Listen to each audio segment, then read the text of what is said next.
Muito bom, vamos ao nosso último painel do dia.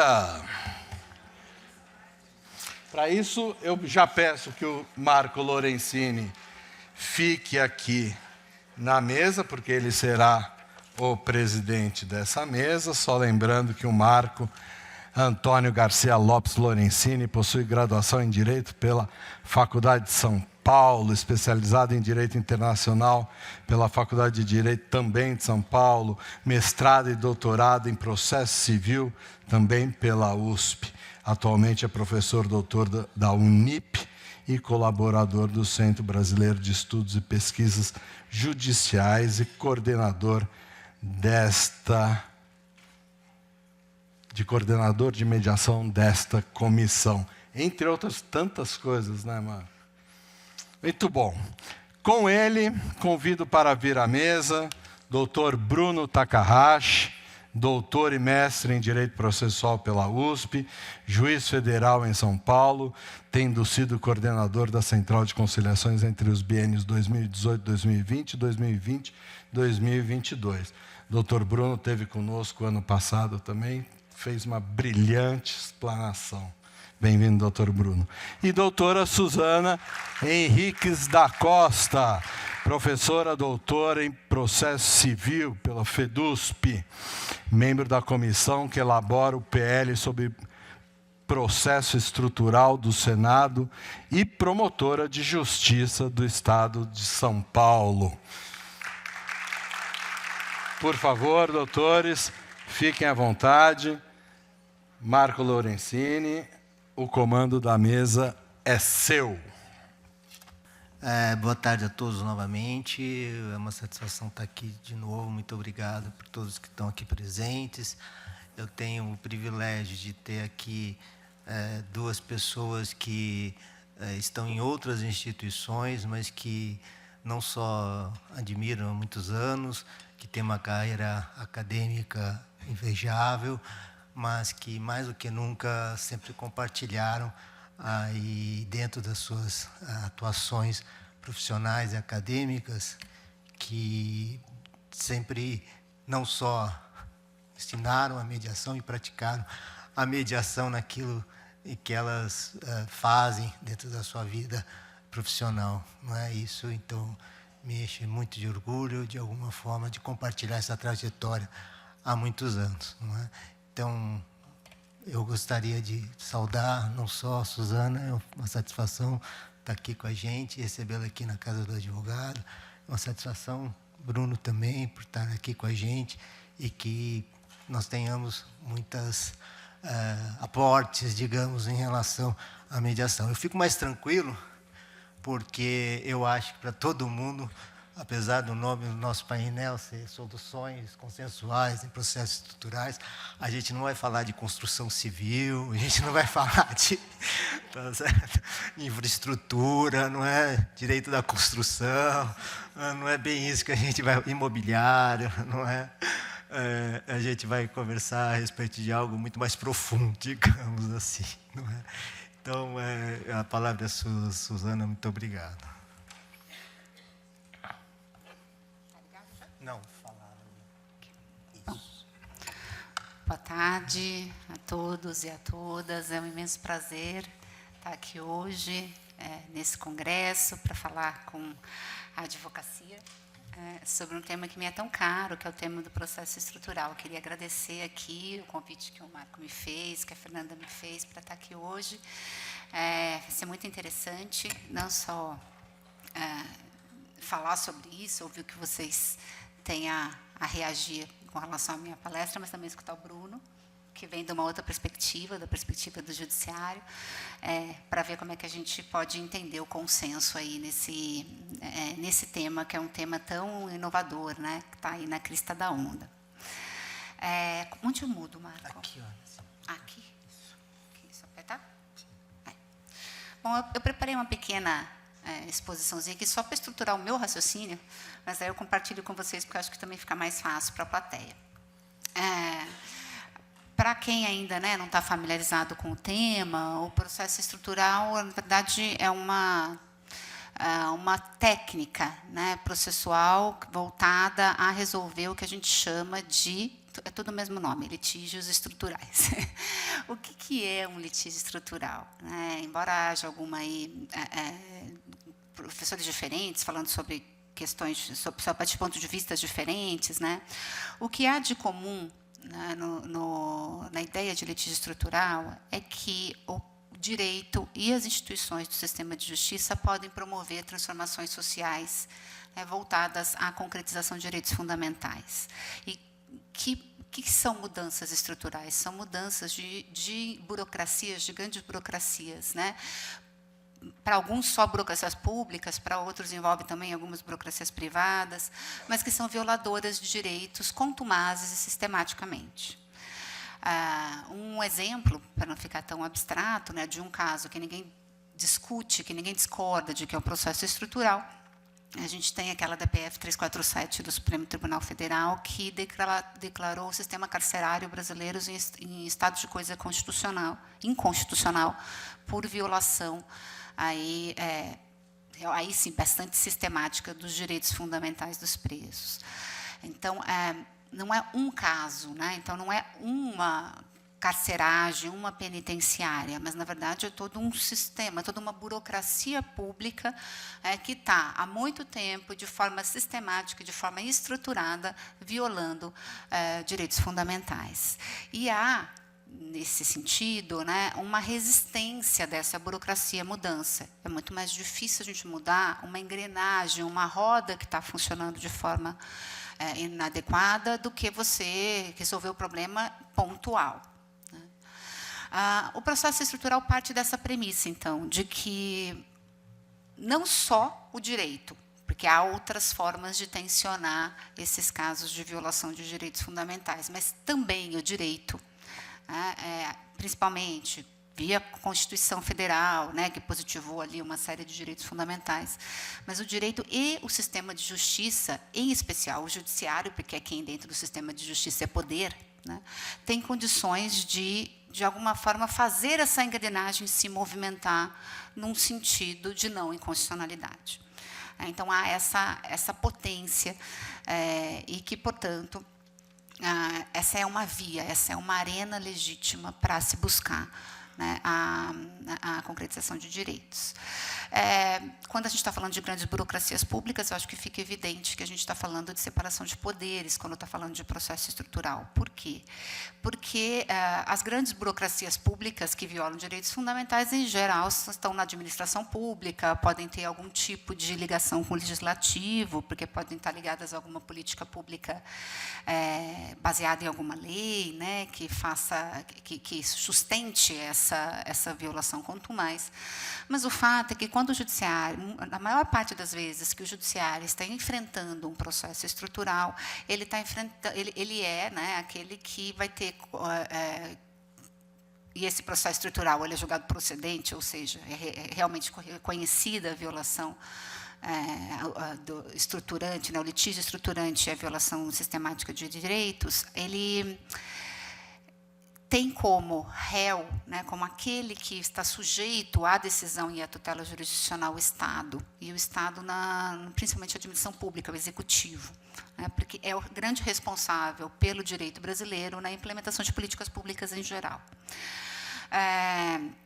Então, a gente está falando aqui de uma forma de atuar do judiciário que é bastante diferente da forma tradicional. Então, o judiciário, quando atua naquela modalidade que todos nós aprendemos na faculdade do Caio versus Tício, né, ele está fazendo o quê? Ele está resolvendo um conflito, na maior parte das vezes, de forma reparatória. Até aquela metáfora, né, da justiça, a justiça com a balança. Então, eu tenho uma situação de equiparação, alguém viola o direito, você tem um desbalanceamento e é preciso, de alguma forma, voltar para a balança, né, para o lugar de equilíbrio. Não é disso que se trata quando a gente está falando de processo estrutural. Quando a gente está falando de processo estrutural, a gente está falando de uma outra lógica, que não é essa lógica comutativa, comutativa ou retributiva, mas a gente está falando de uma lógica distributiva. Então, é um outro tipo de justiça, é um outro tipo de atuar, é uma nova forma do judiciário se posicionar, que é voltada mesmo a decisões políticas, políticas no sentido de escolha sobre valores escassos, que valor que predomina, né, no embate entre interesses públicos, não politiqueira, não é nesse sentido, é política mesmo. Sobre justiça, então, sobre como distribuir. Como eu não tenho para dar para todo mundo, como é que eu distribuo, quais são os critérios. Então, quando a gente está falando de processo estrutural, eu estou falando, primeiramente, de uma questão de tensionamento entre poderes, e principalmente executivo e judiciário. O que, né, nos países ocidentais, principalmente no pós-guerra, né, foi concretizado, né, aliás, não processo estrutural. Né? O que nos países de pós-guerra houve foi um empoderamento do judiciário pós-Segunda Guerra, que passou a ser entendido como, dentre os poderes, aquele que seria o responsável por conter os demais poderes. Em alguns países, a depender do desenho constitucional, portanto, é uma escolha política, né, o judiciário foi alçado a uma posição ainda maior, mais elevada, dentro dessa ideia de um poder que controla outro poder, e passou-se a confiar, né, nessa instituição como sendo uma instituição que, mais uma vez, né, tem aí a capacidade institucional para poder lidar com esses conflitos e promover a transformação social. No caso brasileiro, e os cientistas políticos, a professora Maria Tereza Sadek sempre reforça, né, essa ideia. O judiciário brasileiro é um judiciário altamente empoderado para conhecer e decidir sobre questões envolvendo políticas públicas em geral. A Constituição de 88 fez uma escolha, né, uma escolha política por posicionar o judiciário, né, num lugar de controlador dos demais poderes. Por quê? Porque ele previu uma série de instrumentos processuais que permitiam que esses conflitos de interesse público ingressassem no judiciário. Podemos aqui falar não só da ação civil pública, mas podemos falar das ações de controle de constitucionalidade, que hoje no Brasil tem sido uma ferramenta interessante para o processo estrutural. Podemos falar da ação popular, né, mandado de segurança coletiva, ou seja, uma série de ferramentas que foi dado para alguns atores, para que eles pudessem trazer para o judiciário essas questões. E a Constituição Federal ainda também reformula todo o sistema de justiça no sentido de trazer outros atores com algum grau de independência que poderiam também ser aqueles que veiculam, via esses instrumentos, esses conflitos, que trazem esses conflitos. Aí eu estou falando de Ministério Público, estou falando de Defensoria Pública, né, que são instituições que estão aí com um perfil constitucional voltado a serem o quê? O que a gente tem chamado de sócio-mediadores, né, instituições que ficam ali entre a sociedade e o Estado, né, com essa função de serem aí porta-vozes e de serem aqueles que vão fazer essa mediação. Cadê? Quais são os desafios que o processo estrutural traz? Né? Os desafios que o processo estrutural traz para o judiciário têm a ver com a sua própria capacidade institucional. Porque o judiciário ele não está, tradicionalmente, né, acostumado, ele não tem, nós todos, operadores do direito que trabalhamos no judiciário, não somos formados para essa lógica distributiva, né, para pensar dessa forma. Na verdade, nós somos formados para resolver problemas Caio versus Tício. É assim que a gente sai da faculdade, né? E os conflitos estruturantes, eles são conflitos extremamente complexos. Né? São conflitos que a doutrina chama de policêntricos. Por quê? Porque na verdade, muitas vezes eles não são um só conflito de um interesse público que está sendo violado. Muitas vezes a gente tem choques de vários interesses públicos. A gente tem grupos, subgrupos de coletividades envolvidas. Imaginem, né, um caso como o rompimento da barragem lá no caso do Rio Doce. Né? O tamanho desse conflito, quem são os impactados, quais são essas coletividades, como que elas se colocam, o que elas querem para a reparação do seu próprio dano, né? Então e quais são os tipos de danos envolvidos? Então posso falar do dano ambiental, posso falar de danos individuais perda de patrimônio, posso falar por danos à saúde, teve gente que ficou quanto tempo sem água potável, né? Então, uma série de conflitos e camadas, né, que são trazidas nesses casos. Como já falei para vocês, então, envolvem esses juízos de justiça distributiva, e o que eu tenho para responder a isso é um direito processual e um perfil jurisdicional ainda muito focado, muito formal, né, porque o nosso processo é um processo, o direito processual brasileiro é um processo altamente formalista, altamente preclusivo. Como é que a gente lida com um conflito complexo, altamente mutável, com preclusão? Não pode mais mudar o pedido, é causa de pedido depois do saneamento. Mas o conflito está mudando o tempo inteiro. Como é que eu faço a adaptação do processo para dar conta desse tipo de conflito? E, mais uma vez, né, no frigir dos ovos, há um problema de execução do próprio provimento jurisdicional. Hoje, a gente, falando de processo estrutural, há 2 pontos, né, que são muito trazidos, que são grandes dificuldades, que são as de participação e de execução.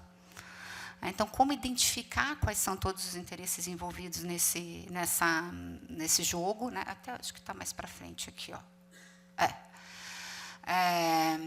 E as questões de participação e as questões de execução, né? E como é que o judiciário faz para impor a solução, né? Que a gente olha o desafio, tem um desafio até conceitual. Quando a gente vai pensar na definição de jurisdição, né, os professores de processo, Fernando está aqui que não me deixa mentir, vão trazer que eu venda e falar, né, que é a capacidade de concretizar, né, o direito e de impor o quanto decidido, da vontade concreta da lei, imposição do quanto decidido. Como é que o judiciário impõe o quanto decidido quando, na verdade, você está trabalhando com separação de poderes? Em 2003, houve aqui no TJ de São Paulo a primeira audiência pública tratando de um caso de processo estrutural, que era a discussão sobre o caso da educação infantil no município de São Paulo. É um caso famoso, que já foi academicamente muito estudado, chamado caso Creche.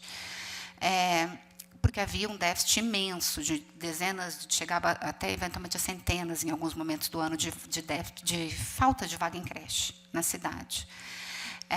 Então, e era um problema estrutural. Era um problema que já vinha sendo enfrentado por vários atores do sistema de justiça, da forma coletiva, da forma individual, e não se conseguia avançar nessa estrutura que estava ali violando o direito das crianças e das genitoras também, né, que não conseguiam trabalhar porque não tinham onde deixar os filhos, de forma sistemática. Nessa audiência pública, eu fui chamada como sendo na posição de acadêmica, não na posição de promotor de justiça, eu não estou aí nesse caso. E eu me lembro muito claramente dos desembargadores prestando muita atenção no que estava sendo falado ali, ao contrário do que se diz, né, das audiências públicas, que elas, na verdade, não servem para nada. Mas essa minha experiência, não estou dizendo que todas funcionam desse jeito, mas essa minha experiência foi no sentido contrário. Eles estavam muito atentos, e depois que eu terminei de fazer minha fala, e falei um pouco, naquela época nem se chamava ainda processo estrutural de processo estrutural, a gente falava em controle judicial de políticas públicas. Um dos desembargadores perguntou para mim, mas, professora, como a gente faz para eles cumprirem? Porque a gente já deu muita decisão no estado inteiro, não é só em São Paulo, mandando acabar com o déficit de vaga em creche, mas eles não cumprem. E aí, gente, que eu acho que entra um pouco a gente falar de consenso.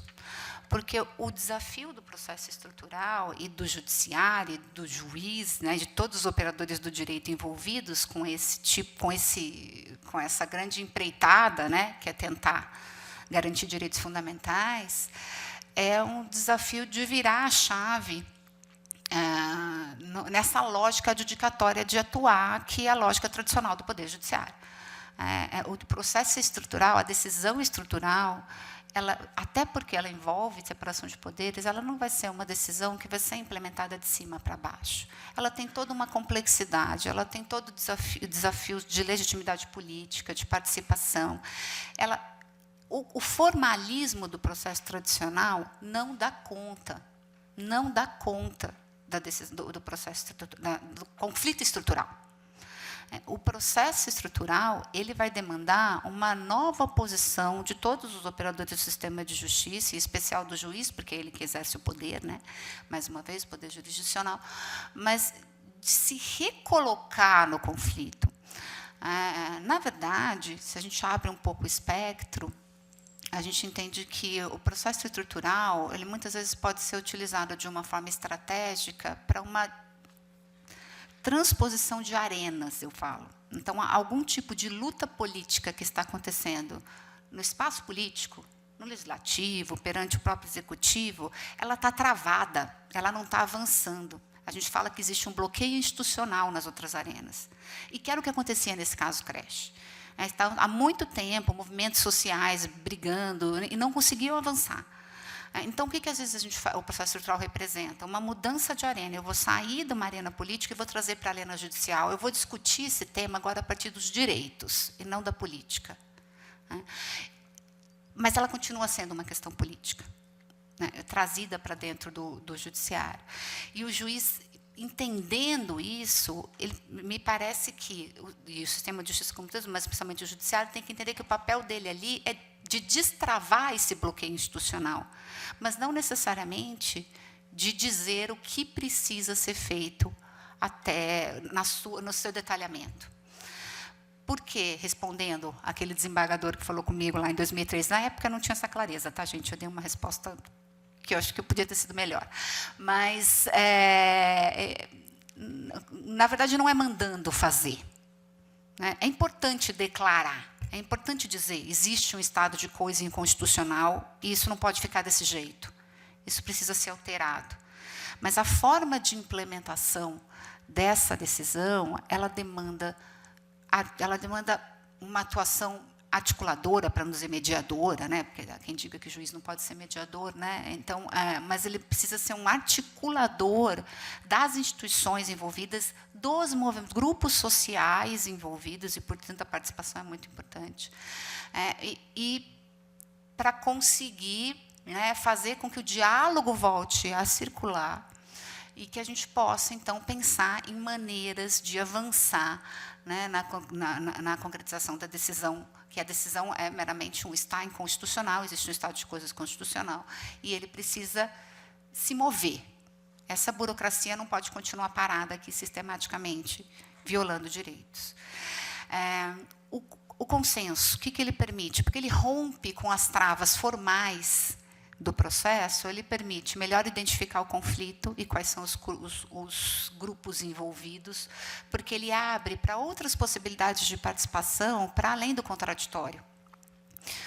O contraditório é pouco para esses conflitos, essa é coisa formal, de fale um, fale o outro. É preciso buscar quem não está no processo, se tem outros interesses que não estão subrepresentados. O juiz precisa ter uma busca ativa, né, como fala, mas para tentar entender um pouco melhor do que se trata. O consenso, né, ele também pode, então, melhor identificar qual é o conflito e quais são os grupos envolvidos. E também ele permite melhor adaptação, maior maleabilidade para adaptação às mudanças que são mudanças circunstanciais. Porque política pública é algo vivo, né, e política pública é experimental, no sentido de que não é que não tenha ciência envolvida com isso, claro que tem, mas às vezes você cria planos, cria metas e vai implementar e ela funciona ou não funciona bem, ou funciona em um lugar, mas não funciona no outro, e o tempo inteiro é preciso entender que adaptações são necessárias. E a quem cabe fazer isso? Né? Existe uma repercussão geral recente, a 698, julgada pelo STF, que dá um pouco, né, esse parâmetro do consenso no processo estrutural, quando ela diz que cabe ao judiciário, sim, atuar para a garantia de direitos fundamentais, então ele tem legitimidade política para isso, mas que ele não pode dizer para o administrador o que o administrador tem que fazer. Ele tem que pedir para o administrador, ele tem que estabelecer uma espécie de monitoramento do cumprimento de uma decisão declaratória de estado de coisas inconstitucional, e, a partir dali, abrir o diálogo para a apresentação de planos, de metas que serão discutidos entre os envolvidos, homologados pelo juiz, mas homologados pelo juiz e fiscalizados no seu cumprimento.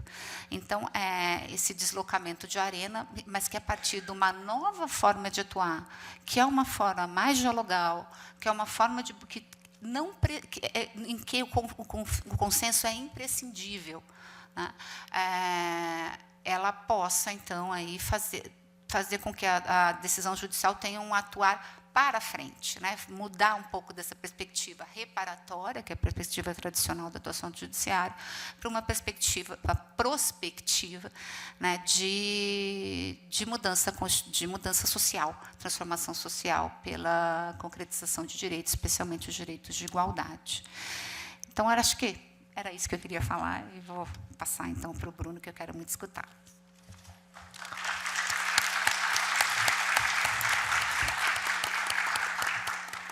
A Suzana, eu agradeço muito, deu um bom panorama excelente a respeito do que é o processo estrutural, e eu acho que é importante destacar não só a instituição a qual você pertence, não é? E que ela desempenha um papel fundamental, inclusive na prevenção dos litígios, na medida em que existe um locus em que se pode evitar com que haja judicialização, não é? Nós tivemos, há cerca de um mês atrás, na São Francisco, um evento, e eu já faço um convite também para daqui a um mês. Nós tivemos um seminário envolvendo um encontro nacional para tratamentos adequados de solução de controvérsias. E esses encontros serão, na verdade, encontros justamente para tentar mapear o estado da arte nas diferentes camadas da sociedade. E nós tivemos esse evento lá na São Francisco, no começo de setembro, e o Ministério Público foi a primeira instituição a mostrar como é que eram as iniciativas práticas em relação a isso, né? E o processo estrutural, de alguma maneira, mostra adequadamente que não só aqui na Casa do Advogado nós fizemos na manhã de hoje esse retrospectivo, quanto nós já caminhamos, mas também lá, e há publicações também dentro do Ministério Público, aquela coleção da Focus, né, o número 8, é um livro só falando a respeito de conflitos dentro do Ministério Público, e mostrando também o quanto essa instituição também avançou em relação à consensualidade e as iniciativas que existem em prol disso. Como costumo dizer, é uma tarefa de todos, e todos inclui também nós, advogados. O que, de alguma maneira, também me remete, Bruno e Suzana, acho que até invocado um pouco pelo Janus, não é? Foi um texto que a gente viu no passado, na pós-graduação, não sei se todos se lembram, né? Do François Hoste, né? Que é um texto, de certa maneira, clássico, acho que muito em voga, né? Quando nós estivemos na pós-graduação, né? Para quem quiser dar uma bugada, quem conhece ou não conhece, não é? Dos 3 modelos de juiz, não é? Que fala a respeito de Júpiter, não é? Hércules e Hermes, né? E o Júpiter é essa concepção tradicional que nós temos de juiz, não é? O kelseniano, que impõe a vontade da lei. Hércules, não sei, mas um sentido de mudança social, né? Um modelo mais Dworkin, né? Durkheimiano, não é? E, finalmente, o juiz Hermes, não é? Que se aproximaria justamente desse modelo da consensualidade e justamente da mediação a respeito, né? Não que sejam modelos excludentes, como você bem pôs na sua exposição, né? Mas que faz exatamente a tentativa de condensar essa evolução e essas camadas em relação à figura. E talvez, então, não é, o locus do Poder Judiciário, não é, tenha esse desafio de fazer o devido filtro, não é, quando é ele esse agente de convite a que essa consensualidade ocorra sob sua observação, mas não necessariamente lhe conduzindo, porque aí também é um problema, talvez, de vestir o chapéu, né, de qual chapéu está, não é? Mas convidando principalmente os stakeholders e incluir a todos, não é, nessa coordenação, não é? Talvez isso, Bruno, que é do membro do Poder Judiciário, também possa nos mostrar como isso está acontecendo. Obrigado. Obrigado. Boa tarde a todas e todos. Para mim é uma grande satisfação, agradeço bastante estar aqui novamente, né?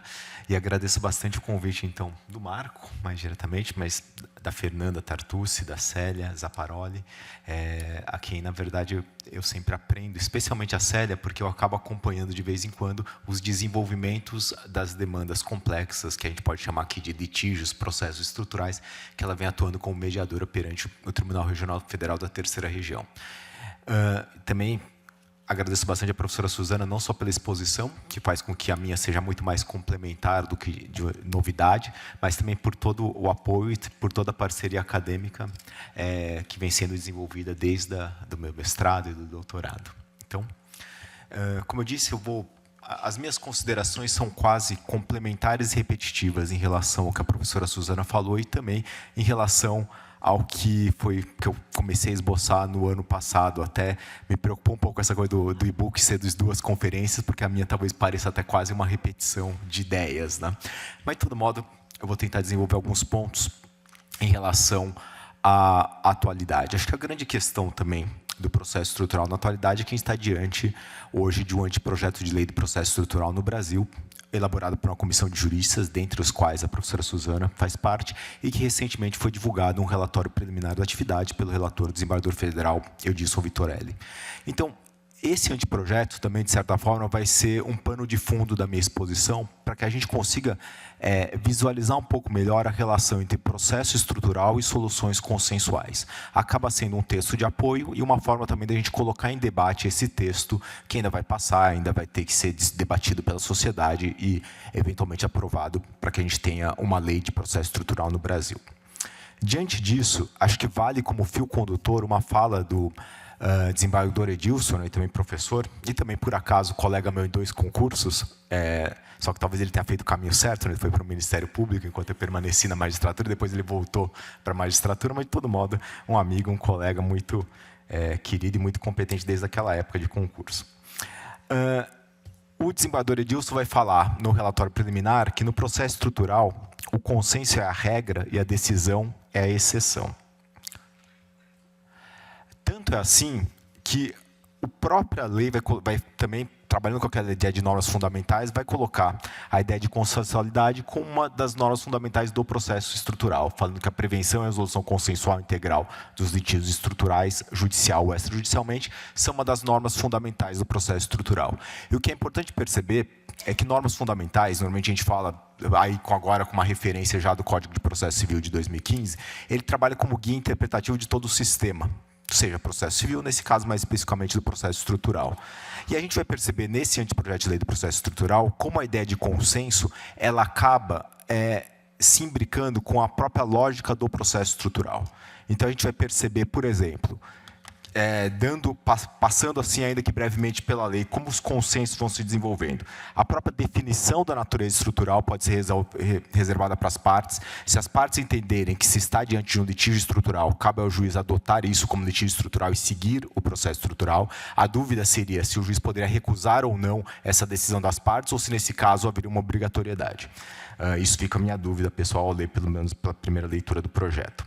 A possibilidade de alteração do objeto do processo estrutural, ou seja, ainda que as partes possam definir o objeto inicial da atuação estrutural, ou o juiz possa decidir qual é o limite, diante da própria mutabilidade da realidade, é possível que as partes alterem o próprio objeto, o que para a gente, às vezes muito ligado ao processo, ficaria em dúvida se a gente pode alterar pedido, poderia alterar causa de pedido, etc. Mas o consenso serve no processo estrutural como uma forma de alterar o próprio objeto da atuação estrutural inicial. É possível também utilizar técnicas processuais, aí o artigo 6 vai dizer preferencialmente com consenso das partes, e aí quase redundantemente ele elenca técnicas que normalmente já são consensuais, como saneamento compartilhado do processo, calendarização de audiências públicas e assim por diante. E além disso, há uma possibilidade de cooperação judiciária, seja dentro do próprio judiciário, seja interinstitucional, que mostra que o consenso não é apenas um consenso judiciário, partes ou entre agentes diferentes, mas também um consenso que é além de interinstitucional, ela também é intrainstitucional por meio de cooperações judiciárias, seja do próprio território nacional, e aí poderia até pensar em cooperação judiciária internacional, já que a gente pode fazer uma referência ao Código de Processo Civil, e também reconhecendo que, uma vez que é necessário ter um plano de atuação estrutural, esse plano também deve ser construído, deve ter uma versão final homologada, quer dizer, construída em consenso, homologada pelo juiz, mas construída com consenso das próprias partes envolvidas. Isso já começa a demonstrar como é quase impossível separar processo estrutural de consenso, tanto que a própria anteprojeto de lei vai fazer esse imbricamento. Se a gente for pensar até em raízes históricas, que não acho que nem seja o caso de sempre ficar lembrando, né, como se fosse uma mera citação, mas vou lembrar apenas de um ponto. O professor José Reinaldo, quando ele vai falar da história do processo, ele vai lembrar que no modelo romano clássico, a gente tinha basicamente uma organização do processo pelo pretor, seguida de uma decisão pelo juiz, sendo que muitas vezes esse juiz era leigo. Então o pretor organizava o processo, o juiz decidia. Só que quando chegava para a decisão do juiz, normalmente se colocavam questões binárias, para que o juiz, às vezes leigo, e por vezes leigo até, ele pudesse responder com sim ou não, certo, errado, sim ou não, para quem ele vai adjudicar o conflito, a resposta. Mas os próprios romanos entendiam que quando a gente fosse tratar de casos que envolvesse repartir diferenças, dividir ou distribuir em partes iguais, o que era algo comum ou indiviso, esse modelo de sim ou não funcionava. E daí porque havia até uma recomendação, por exemplo, de Maimônides, segundo a qual o juiz deveria saber, então, o que era objeto de adjudicação, e aí o que vem para a gente, o que é objeto de composição. Ou seja, desde lá de trás já se percebia como soluções não binárias não se encaixam muito com a evolução do modelo adjudicatório de sim ou não. A gente não consegue responder com sim ou não quando a gente está em lógicas, por exemplo, como a professora Suzana bem falou, lógicas distributivas. A gente tem que partir de uma outra saída. E daí a gente consegue concretizar um pouco melhor a ideia de por que existe um imbricamento entre processo estrutural e consenso. Existem aspectos que são lembrados como características do processo estrutural, que são muito lembradas também como características de por que a solução consensual é adequada. E é justamente nisso que a gente consegue perceber que as características elas se juntam. E por isso que aqui eu falo de imbricamento entre processo estrutural e consensualidade. A gente fala que é bom ter solução consensual quando a matéria é complexa. E uma característica tipológica do processo estrutural é tratar de matérias complexas. A gente vai ver que a gente quebra essa bipolaridade, que a professora Suzana bem falou, da rivalidade Tício versus Cássio, quando a gente está diante de um litígio estrutural. De novo, quando a gente não tem bipolaridades, quando a gente não tem soluções binárias, a gente costuma falar que é válida mediação, conciliação, negociação, soluções consensuais em geral. A gente fala que quando a gente sai de subsunções lógicas de fato-norma, ou seja, aconteceu isso, o resultado é isso, né? Alguém deixou de pagar, ele deve pagar, a gente tem que trabalhar mais com uma lógica consensual. Seja para que a gente entenda melhor a situação, seja para que a gente possa construir até a subsunção, aquela ideia que o professor Salles fala de uma legalidade construída. A própria subsunção é construída. E se a gente está diante de uma situação complexa, em que a gente não consegue ter uma subsunção imediata fato-norma, como é o caso do litígio estrutural, mais uma vez, a gente nota que o consenso nessa construção, ele se mostra muito pertinente. E, como a professora bem falou, nos litígios estruturais, nos processos estruturais, a gente não está falando de uma atuação retrospectiva. A gente está falando de uma atuação prospectiva. A gente está olhando para o futuro. E para vocês, que eu vejo muitos mediadores, conciliadores, que eu tenho especial carinho até por conta da atuação na SECOM, vejo a Sônia, Marisa, Bernadette, que estão aqui na plateia, que agradeço bastante pelo empenho e pelo aprendizado compartilhado. Uma das coisas que a gente mais fala quando a gente está em audiência de conciliação é que vamos esquecer o passado, vamos pensar no futuro. O que passou, ficou lá. Não vamos ficar vendo culpados, vamos pensar o que a gente pode fazer daqui para frente. De novo, processo estrutural que a gente faz, a gente vê o futuro de maneira prospectiva e não de maneira retrospectiva. É por isso que a gente podia até falar, como alguns fazem, que mais do que tratar de estrutura, o processo estrutural visa uma reestruturação. A gente visa tentar modificar a situação para que a estrutura que não esteja funcionando passe por uma reestruturação para que então possa, digamos, funcionar melhor. Isso já vem sendo sentido, independentemente da existência de lei ou não, pelos estudiosos do tema, pelos praticantes, pela academia, assim por diante. Tanto que, fazendo referência a mais uma experiência compartilhada com o Marco, com a Célia e com outros presentes. Na segunda jornada de prevenção e solução extrajudicial de litígios, de 2021, a gente já conseguia ver vários enunciados que, de certa forma, se ligam a esse imbricamento processo estrutural e consenso. Por exemplo, vou citar alguns aqui só aleatoriamente. Enunciado 188. recomendação de mediação para questões sanitárias de saúde pública, né? Nesse caso, para não confundir com sanitária e saúde privada. 220, valorização do consenso prévio, né, da realização de tentativa prévia de busca da solução consensual antes da remoção de população de baixa renda. Enunciado 224, desculpe. Utilização de métodos de composição na busca de implementação de políticas públicas, que dialoga bastante com o que a professora Suzana falou. Enunciado 225, valorização do uso de mediação para a construção de conflitos socioambientais, que é o que a professora Célia vem fazendo, que vem acompanhando as questões indígenas, multiculturais e assim por diante. Note, então, que existe um imbricamento do consenso e do processo estrutural. O que a gente vai precisar fazer, aqui nessa parte final da minha fala, é tentar ver o que é o processo estrutural e como é que o consenso vai precisar ser, as soluções consensuais vão precisar ser adaptadas dentro desse conjunto do processo estrutural. E uma visão bem tipológica, sem entrar em questões doutrinárias, porque eu sei que existem pessoas que vão falar que pode ter processo individual estrutural, vai ter pessoas que vão falar que pode ter processo simples estrutural, mas vamos trabalhar com uma visão tipológica que, em geral, litígio estrutural vai envolver muitas pessoas, muitos problemas e muitos processos decorrentes.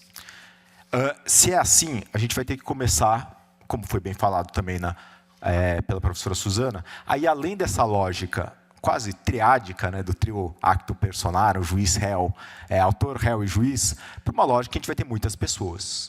E a gente vai ter, mais do que ter um triângulo fechado, a gente tem um círculo aberto, pontilhado, que oscila entre o que vai ser trazido para o processo e o que vai ficar na realidade externa ao processo. Sendo que aí, como a professora, de novo, como eu disse, minha fala é muito complementar à dela, quem a gente deve trazer para o processo? A gente vai ter que começar a ver melhor que essa questão da busca ativa, especialmente das pessoas que não sabem que estão com um problema que pode ser resolvido pelo processo estrutural ou não têm interesse suficiente, os stakes são baixos, para entrarem elas mesmas em juízo. Porque se tem essas pessoas, a gente vai ter que começar a pensar em quem vai ser o representante adequado, digamos assim, entre aspas, delas. Ministério Público, Defensoria, quem vai trazer essas pessoas? E será que o Judiciário, além de ter a função de receber de uma maneira inerte os processos, ele não vai ter que trabalhar com essa busca ativa, ter alguém que vai ser o responsável por buscar essas pessoas que não estão, para garantir a própria representação? A gente vai ter que pensar na ordem que a gente vai ouvir e vai trazer as pessoas, porque trazer todo mundo talvez não seja necessário. A gente vai ter que tomar cuidado, quando a gente lida com grupos grandes, que alguns grupos vão acabar catalisando os outros e servindo quase como porta-vozes de um todo que eles não são. A gente vai ter aquele fenômeno que o professor Neil Comes vai chamar de subgrupos catalíticos. Então, quando a gente tem muitos grupos, a gente vai ter grupinhos. E que esses grupinhos talvez façam um papel que nos aproxima muito daquele interesse da minoria concentrada que tanto a gente vem lutando e falando que é um dos males, enfim, das desigualdades processuais. A gente vai ter também que ver que a gente tem muitos problemas, a gente não tem um só problema. Então, aquela ideia básica também de cursos de mediação e conciliação, que a gente deve ir além do topo do iceberg para ir para os interesses, a gente vai ter interesses muito diversos para investigar. A gente vai ter muitos problemas ali no meio que a gente não sabe como lidar.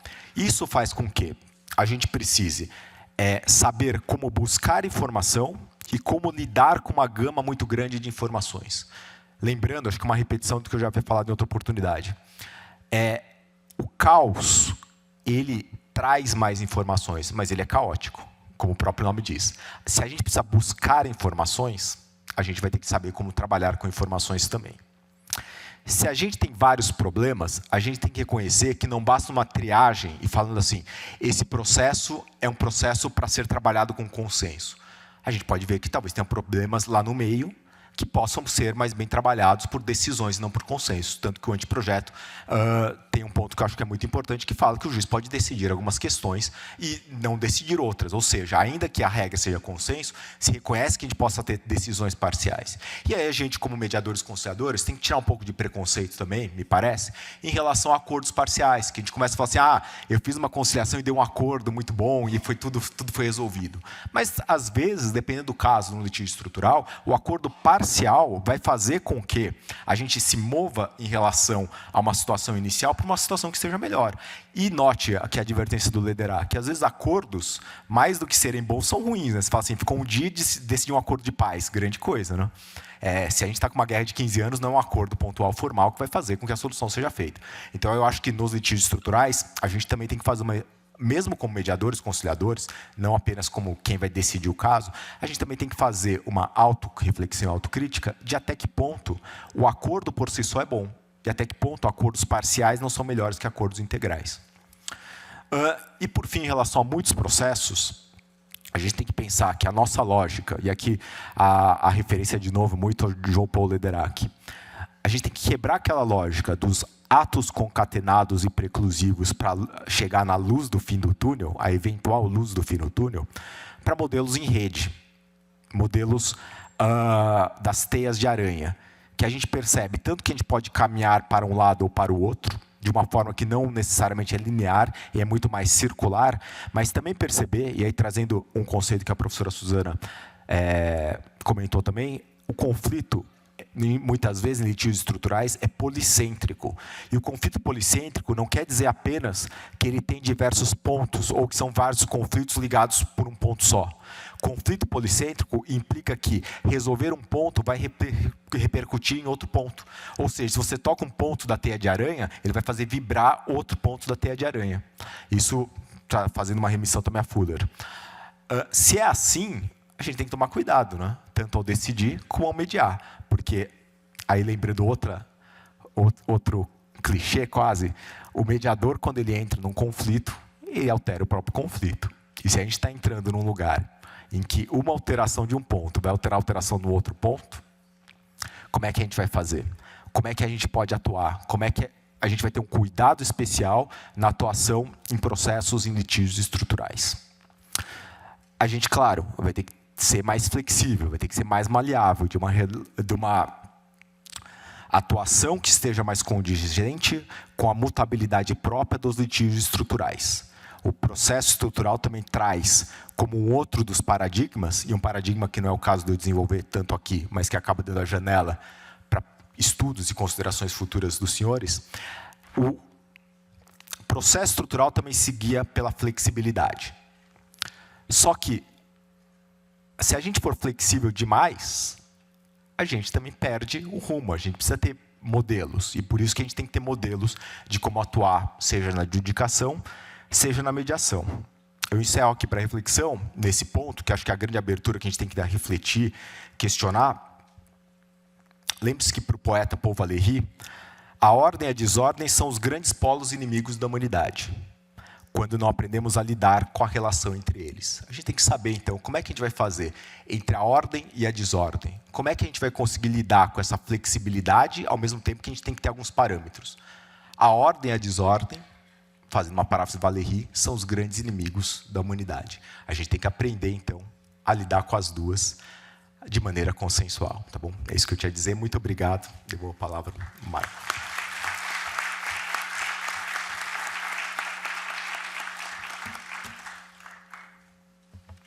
Obrigado, Bruno. Eu acho que nós, advogados, de alguma forma, temos o desafio no nosso dia a dia, porque muitas vezes a gente está tratando de conflitos individuais, mas nós temos que ficar muito atentos à antena de que, às vezes, na verdade, ele está inserido num conflito estrutural, não é? Então, no nosso dia a dia, pode ser que pareça muito distante essa realidade, a forma de atuação do advogado em litígios dessa natureza, mas ela está muito mais próxima do que nós imaginamos, não só como cidadãos, que nos atinge, mas também na atuação profissional. Eu agradeço, mais uma vez, Bruno e Suzana e Bruno, por estarem aqui com a gente, compartilhar toda essa visão. Muito obrigado. Nós que agradecemos, Suzana, Bruno, Marco. O fotógrafo está descendo para registrar este painel. Agradecemos a presença de todos aqui, hoje, nesse dia intenso, repleto de informações, debates interessantíssimos. Aprendemos muito aqui. Também queria agradecer a equipe da técnica, o Rui, toda a turma dele, que impecável hoje. Vocês viram que nada deu errado, nada foi fora do lugar, foi tudo bom pela atenção dos nossos amigos.